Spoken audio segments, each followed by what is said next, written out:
Assalamualaikum warahmatullahi wabarakatuh. Apa kabar anak-anak semua yang cantik-cantik dan yang ganteng-ganteng? Mudah-mudahan kita semua dalam keadaan sehat walafiat pada hari ini. Amin. Hari ini kita mulai pembelajaran seperti biasa, yang mana pembelajarannya itu melalui online atau daring. Baiklah, mari kita mulai pembelajaran dengan materi yang ada di bawah ini. Perhatikan baik-baik anak-anak. Assalamualaikum warahmatullahi wabarakatuh. Apa kabar anak-anak semua? Oke, anak-anak semua, sebelum kita lanjut materi pertemuan ketiga, marilah kita berdoa bersama-sama. Berdoa dimulai. Ya, oke, selesai.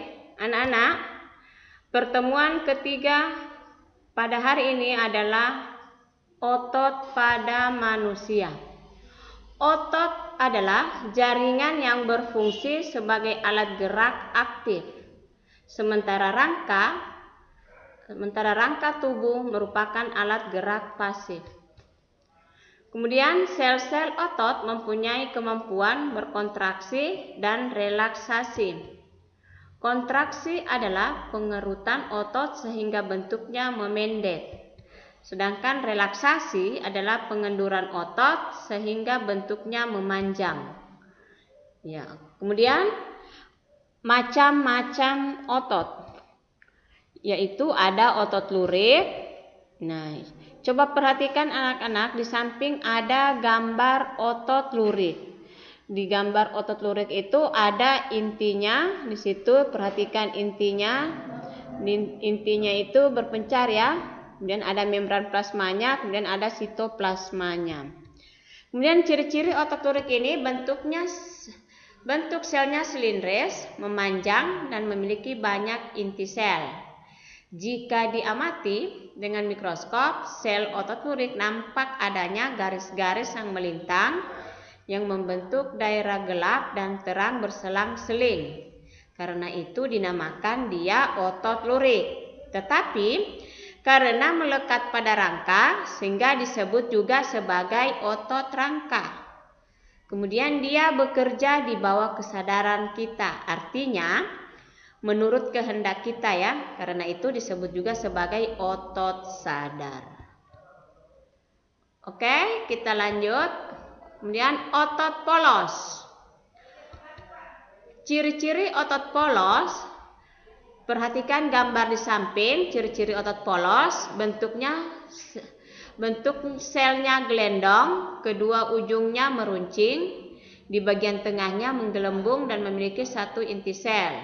Kemudian jika diamati dengan mikroskop, maka sel-sel otot polos nampak tidak memiliki garis-garis melintang. Dia polos ya. Kemudian bekerja di luar kesadaran kita, artinya tidak di bawah kehendak kita. Karena itu disebut sebagai otot tak sadar. Otot polos terdapat pada organ-organ dalam misalnya usus, pembuluh darah, dan saluran kelamin. Kemudian yang ketiga, otot jantung. Otot jantung ini terdapat pada jantung kita. Strukturnya sama dengan otot lurik ya, namun kerjanya seperti otot polos. Perhatikan gambar di samping, di situ ada gambar otot jantung. Kemudian kita masuk lagi ke materi pelajaran berikutnya, yaitu struktur anatomi jaringan otot. Jaringan otot rangka tersusun dan sejumlah berkas otot-otot yang dibungkus oleh suatu selaput yang disebut fascia superficialis ya. Kemudian dia berkas otot tersusun atas rambut otot atau benang-benang otot yang terbentuk oleh sel-sel otot yang panjang. Di dalam sel-sel otot terdapat serabut-serabut, yaitu benang-benang fibril, protein aktin, dan miosin. Pada sel otot tampak garis gelap dan terang yang melintang antar sisi.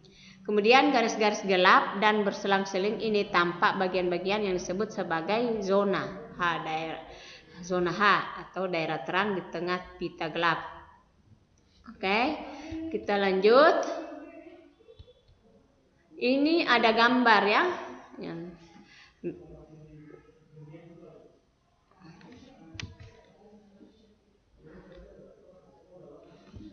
Ini ada gambar garis-garis gelap dan berselang-seling ya. Coba perhatikan gambar garis-garis gelap dan berselang-seling ini, tampak bagian-bagian yang disebut sebagai zona H atau daerah terang di tengah pita gelap A ya. Kemudian garis gelap M di tengah daerah zona H. Perhatikan gambarnya. Kemudian lanjut. Perlekatan otot dan tulang. Otot rangka melekat pada tulang. Berdasarkan cara melekatnya, tendon pada tulang. Perlekatan ada yang disebut origo dan insersio. Origo dan insersio adalah bagian ujung otot yang dikenal sebagai tendon. Origo adalah ujung otot yang melekat pada tulang yang tidak bergerak ketika otot berkontraksi. Kemudian origo otot rangka berbeda lagi ya, yaitu dibagi menjadi dua. Ada seperti otot bisep dan yang tiga seperti trisep. Kemudian insersio adalah bagian ujung otot lain yang melekat pada tulang yang bergerak ketika otot berkontraksi. Nah, perhatikan di situ ada otot bisep dan otot trisep. Kemudian otot antagonis, otot atau lebih yang bekerja dengan tujuan berlawanan ya. Ini contohnya. Otot atau lebih yang bekerja dengan tujuan berlawanan. Apabila otot bisep berkontraksi berarti otot trisep relaksasi. Jika otot A berkontraksi dan otot B berelaksasi, maka tulang akan tertarik atau terangkat. Sebaliknya, jika otot A berelaksasi dan otot B berkontraksi, maka tulang akan kembali ke posisi semula. Contohnya otot antagonis yaitu otot bisep dan trisep pada lengan. Kemudian otot bisep adalah otot yang memiliki dua ujung, dua tendon. Ya, perhatikan ya. Jadi otot bisep itu adalah otot yang memiliki dua ujung atau dua tendon yang melekat pada tulang, terletak di lengan atas bagian depan. Kemudian otot trisep adalah otot yang memiliki tiga ujung atau tiga tendon yang melekat pada tulang, terletak di lengan atas bagian belakang. Jika otot bisep berkontraksi dan otot trisep relaksasi, maka lengan bawah akan terangkat. Jika otot bisep relaksasi dan otot trisep berkontraksi, maka lengan bawah akan turun. Kemudian otot sinergis. Ini adalah otot sinergis ya.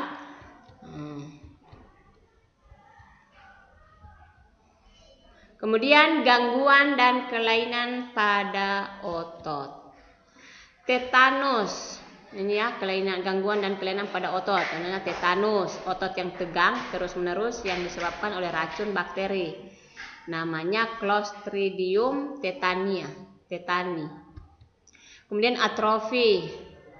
Ini atrofi otot ini terjadinya pengecilan otot ya akibat serangan virus polio. Kemudian kaku leher atau stiff terjadi karena gerak hentakan yang menyebabkan otot trapesius meradang. Kemudian hernia abdominal, sobeknya dinding otot perut sehingga usus melorot ke bawah. Kemudian otot dan terapannya. Konsep serabut otot diterapkan dalam teknologi pembuatan tali yang kuat ya. Ini dari teknologinya ya. Doping adalah penggunaan zat kimia buatan dengan tujuan untuk meningkatkan kinerja tubuh.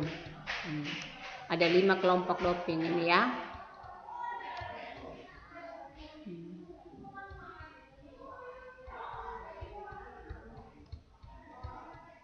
Oke, anak-anak, sekian dan terima kasih. Jadi anak-anak, itulah materi kita pada pertemuan kali ini. Semoga bermanfaat dan kita semua dalam keadaan sehat walafiat. Anak-anak, kalau ada pertanyaan silakan hubungi ibu. Sekali lagi anak-anak, jaga kesehatan di rumah. Assalamualaikum warahmatullahi wabarakatuh. Semangat.